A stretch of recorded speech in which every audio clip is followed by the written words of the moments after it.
the work with NBC was, at the beginning I kept asking myself like whether I would actually be like an anchor, like with a microphone in hand, like guiding people or showcasing parts of the city to people, but they wanted me to present the city from a personal experience and showcase it as my story, because they wanted it from my experience as a young kid.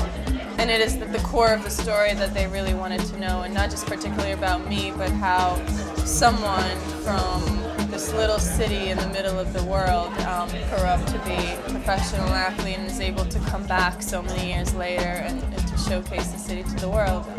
And as far as being, in front of the camera, it was a little bit of a different element, because I wasn't an element of a sponsor event or a tournament interview. But I think for me, it wasn't like I left there thinking, this is in my future or it's not in my future. I left there thinking that I got to spend time with some of the most knowledgeable people in the area, that run one of the biggest broadcasting news around the Olympics. And people that were behind the camera and the professionalism that they carry and the way they read their lines and the way they critique themselves and they stop and they do it again. I watched Costas for like 20 minutes doing his stuff, and he wasn't happy with something, he did it again, and then, needed to be a bit shorter, he did it again, the voice was not right, he did it again. It was